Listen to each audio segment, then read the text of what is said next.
మనకి ఉత్తరవాది ఎవరు అంటే, మనం పని చేయాలంటే ఒక మనిషి కావాలి, మధ్యవర్తి అంటారు.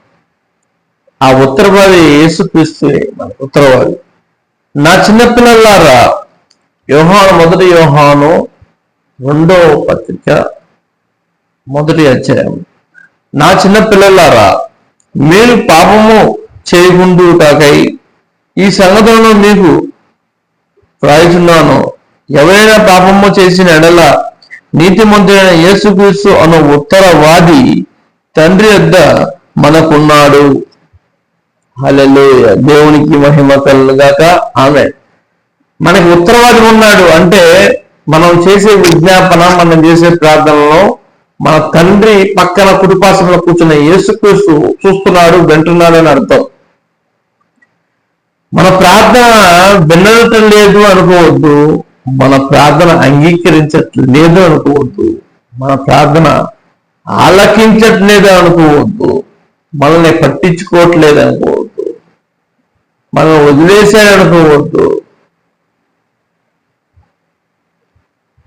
ఎందుకంటే ఆయన మనం వదిలేలా పట్టించుకొని ఉంటాడమ్మా. ఎలా వెళ్ళిపోతాడు ఆయన పట్టించుకోకుండా? ఎలా ఉండగలడు? ఆయన బతకగలడా మనం లేకుండా? మనం జీవించలేకుండా ఉండలేడు ఆయన. ఆయన మన బలము.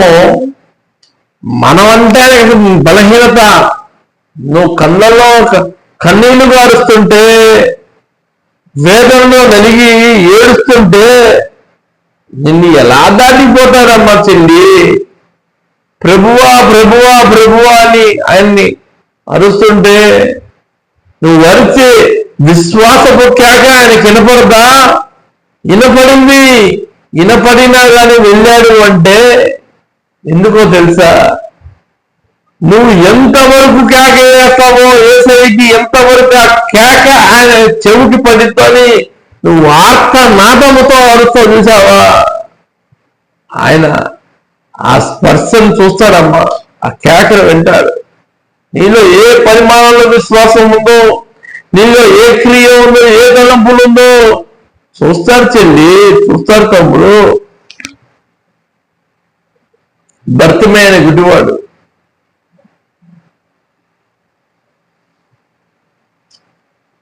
జనసమూహం నడుచుకుంటూ వెళ్తున్నారు. అయ్యా అయ్యా ఏందయ్యా ఈ దారి చాలా మంది నడుచుకుంటూ వెళ్తున్నట్టున్నారు, ఎవరే ఈ మార్గంలో వెళ్తుంది? నీకు తెలియదా? నజరేయుడైన యేసు ఈ మార్గంలో వెళ్తున్నాడు. అయ్యా యేసు ఈ మార్గంలో వెళ్తున్నాడా? అయ్యా ఎంత దూరం వెళ్ళాడయ్యా? నేను అరిస్తే ఆయనకి వినపడుద్దా? నేను గట్టిగా అరిస్తే నా కేక ఆయనకి చెంత చేరిద్దా? చాలా దూరం వెళ్ళాడయ్యా అంటే, నజరేయుడైన యేసు, దావీదు కుమారుడా, రక్షకుడా, అభిషేక్తుడా, తండ్రి, ప్రభువా, అయ్యా ఎలా నన్ను దాటి వెళ్ళిపోతావు? అయ్యా ఎలా నన్ను దాటి వెళ్ళిపోతావు? పుట్టుకుతోనే అన్నుండి కళ్ళు లేవు. ఒక్కొక్కసారి నేను రాయి కట్టి పడిపోతే వీళ్ళు అరే గుడ్డడు పడ్డాడు అని చెప్పేసి ఎగతాళి చేస్తారయ్యా. బెరగొడ్లు ఒక్కోసారి నన్ను నెట్టేసినప్పుడు, బురదలో పడినప్పుడు అరే గుడ్డడు పడ్డాడు అని ఎగతాళి చేస్తారయ్యా. ఒక్కోసారి కంచంలో అన్నం ఉందో పురుగులు ఉందో తెలియకుండా తింటున్నావయ్యా. ఒకరు అన్నారు పురుగులు అన్నం తింటున్నావు ఏంట్రా అంటే, నాకు తెలియదయ్యా, అది పురుగులు అన్నం కూడా తెలియదయ్యా అని. ఒక్కొక్కసారి ఏడ్చిన ఆర్తనాదముతో ఏడ్చిన ఏడుగురు తండ్రి, ప్రభువా నేను నా బాధ, నా గోడు ఎవరికి చెప్పుకోవాలి తెలియట్లేదు తండ్రి. ఎందుకంటే విశ్వాసంతో నేను కేకలు వేస్తున్నాను తండ్రి. ప్రభువా నన్ను కరుణించు దావీదు కుమారుడా. అబ్బా సోదే ఆయన నీకు ఏకాడడానికి పక్కన లేకున్నావా? చాలా దూరం వెళ్ళాడు. నీ కేక ఎలా పట్టుకుంటాడు, ఎలా అందుకుంటాడు, ఆయన వెనక్కి ఎందుకు వస్తాడు ఆయన అని గద్దించారు. ఎందుకంటే మన ఇంటి మీద గుడ్డి వాళ్ళు ఎవరన్నా భిక్షం అడిగినప్పుడు వెళ్ళాపో అంటావు. అది వాళ్ళు వెళ్ళారు, మన అహం విరిగింది. చిన్నపిల్లగాడు ఏడుస్తాడు, రే ఆపురా అంటాడు. రే అర్థం పోతున్నా అంటాడు. ఎందుకు? వాడి మాట వెళ్ళలేదని మరి అహం ఎరిగినట్టేగా. వాడు పొరుగు పోయి దిగకపోతే అరే నా బాధ నీకు తెలుసురా, నా వేదన నీకు తెలుసురా, నేను పడుతున్న కష్టాన్ని తెలుసా, నేను పడుతున్న బాధనే తెలుసురా. ఎన్నో రోజులు ఏడ్చుకొని ఏడ్చి ఏడ్చి ఏడ్చి కన్నీళ్లు కూడా ఇంకిపోయినాయిరా. అరే ఆయన చూడాలి, ఆయన దర్శించాలని కోరిక తీరలేదా నాకు. అరే ఒకవేళ ఆయన చూడకపోతే ఈ జన్మ వేస్ట్గా, ఆయన దర్శించకపోతే ఈ అవకాశం వచ్చిన అవకాశం పోయినట్టు వేస్తే ఈ బతుకు వేస్తారా. అరే నా ఆర్తనాలను మీకు వినపడతారా? నా జీవితం మొత్తం నశించిపోయినా ఏమి చూడలేకపోయాను నేను. అందులో పుట్టినందునరా అది ఆయన నా దగ్గరికి రానియండిరా, ఆయనని నేను కలవాలరా, రోజాడుతుంటే ఏమన్నా వాళ్ళకి అర్థమవుతుందా? వాళ్ళ ఆర్తనాదట్లా గుడ్డివాడు వస్తే ఆపుతున్నావా? కానీ ఆ గుడ్డివాడు మేధావి, చురుకైనవాడు. అరిచాడు, విశ్వాసపు కేక పరిచాడు. ప్రభువు ఆగాడు. అయ్యో వెళ్తున్న ప్రభు ఆగిపోయాడండి అని అందరూ చూస్తే ఆ గుడ్డివాడిని తీసుకున్న దగ్గర అడిగాడు. అయ్యా విశ్వాసంతో మళ్ళీ కేకేసేవే అని వాడిని తీసుకుని ఉంటాను. ఎరా ఇందాక నుంచి నన్ను పట్టించుకున్నారా, నన్ను లెక్క చేశారా అని యశుడు దగ్గరికి వెళ్ళారు. నేను నీకు ఏమి చేయాలనుకుంటున్నావు అంటే, అయ్యా ప్రభువా పుట్టుకతోనే అందరినీ కళ్ళు లేవయ్యా, నాకు కళ్ళు ప్రసాదించు తండ్రి అని ఆయన ఆర్తనాదంలో చెప్పాడు. వాడి విశ్వాసపు కేక ఆర్తనాదాలతో మాట్లాడినప్పుడు ఆయన కన్నిందయ్యా, వీడికి ఎలగదా? ఆయనకి వెలిగింది బల్బు ఆ విశ్వాసపు కేకతో.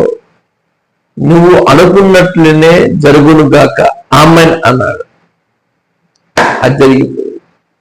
ఎమ్మన్న చూపు ప్రసాదించాడు, చూపు వచ్చింది. వాళ్ళేమట ఏసేయమ్మట నడుచుకుంటూ వెళ్ళారు. ఇది విశ్వాసము కేక. విశ్వాసం ఆలోచనలు ఇలా ఉంటాయి, విశ్వాసపు తలంపులు ఇలా ఉంటాయి. అలాంటి తలంపులు ఆలోచనలు మనకి కలగాలి అంటే దేవుడి అభిషేకము ఆ శక్తి మనలో ఉండాలి. అయితే ఇలా ఉంటది. రోమ పత్రిక 8:34 చూసుకుందాం.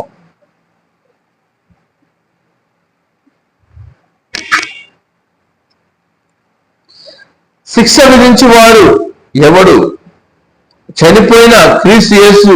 అంతేకాదు మృతులలో నుండి లేచిన వాడును, దేవుని కుడి పార్శ్వమున ఉన్నవాడు మన కొరకు విజ్ఞాపన కూడా చేయువాడు ఆయనే. ఎలా చెప్పేది అదే రోమ పత్రికలో ఉంటుంది, 8వ అధ్యాయము 34వ వచనం. మన కోసం విజ్ఞాపన చేసేది, ఆర్తనాదం చేసేది, ఆయన గొంతెత్తి ఇరిగి చెప్పేది మన కోసమే. దేవా దేవా దేవా అని ఆయన మనల్ని అర్థిస్తున్నాడు. ప్రభువా ప్రభువా. ఎవరిని? తండ్రిని. తండ్రి దగ్గరికి వెళ్ళి, దేవా తండ్రి ఈ వ్యక్తిని క్షమించు దేవా, ఎందుకంటే పాపము తనని చుట్టుముట్టినప్పుడు నన్ను ఆశ్రయించాడు, క్షమించే. లోకంలో బురద ఉంటుంది, ఆ బురద మన అంటకుండా చేస్తాడు దేవుడు. తామర పుష్పం అంటే నీటిలో బురదలో పెరిగింది, కానీ ఏమాత్రం బురద దాన్ని కంటతో. కారణం దేవుడు మనల్ని అలా పెంచుతాడు, అలా నడిపిస్తాడు. ఆయన నడిపించే దేవుడు, బలపరిచే దేవుడు. ఆయన ముందు నువ్వు కుప్పిగంతులు వేయకూడదు, నటించటాలు యాక్షన్లు చేయకూడదు. ఆయన దగ్గరకు వచ్చినప్పుడు, దేవా నన్ను క్షమించయ్యా, నన్ను ఇంతగా రక్షించి కాపాడావు, సజీవులకు ఉంచావు నాయన, నన్ను మృతులలో నుండి సజీవులుగా నిలబెట్టావు. పాస్టర్ గారు అన్నారంట, ఏందంటే మీ ఇంట్లో ఎంత విషాదం జరిగింది, అయ్యో పాపం అన్నారు. ఏంటంటే మా ఇంట్లో వాళ్ళు ఒకళ్ళు చనిపోయారు. సరే నేను పాస్టర్ గారు ఏమండి, మరి ఇంట్లో వాళ్ళు ఒకళ్ళు గుర్తించారు ఏంటండి అన్నారు. అసలు మేము ఎప్పుడో చనిపోయి ఎప్పుడో భూమిలో కలిపేసి మట్టిలో మొన్నైపోవాల్సిన మేము ఇంతకాలము సజీవంగా మమ్మల్ని నిలబెట్టి ఆయన రెక్కల చాటును మమ్మల్ని భద్రపరిచాడు అంటే అదంత దేవుడి కృప, దేవుడి దయ, దేవుడి దర్శనం అయినా. ఆయన కృప లేకపోతే మేము బతకలేము, ఎప్పుడో అయిపోయామనే. కానీ ఆయన కృప నీకు చాలులే అన్ని మనకి నిత్యము మనకి తోడే ఉన్నవాడు. ఎవరైనా ఉన్నవాడని చెప్పు. హల్లెలూయా. మనకి దేవుడు ఉన్నవాడు. అందువల్ల మనం ఎప్పుడు ప్రార్థన చేసినా ఆయన వింటాడు. ఒకసారి మనం చిన్న చిన్న దోషాలు చేస్తూ ఉంటాం, దాని పరిహారంగా మనం శుద్ధి చేసుకుంటూ ఉండాలి. ఒక వ్యక్తి తెల్లబట్టలు వేసుకున్నాడు, ఆ బండ మీద కూర్చున్నాడు అనుకో, రారా కూర్చోరా అనుకో, కూర్చుంటే అక్కడ మరొక ఉద్యోగం ఆలోచిస్తాడు. అదే ఒకసారి కూర్చొని మరొక ఏముంది అనుకుంటాం. అట్లనే మనం కూడా ఆ మరక అంటకుండా ఉండటానికి ట్రై చేస్తాం. అప్పుడు దేవుడి క్రియలు, ఆలోచనలు గొప్పవిగా ఉంటాయి. మనకి ఏ మురికి ఏది అంటుకోకుండా మనల్ని సంరక్షించి కాపాడతాడు.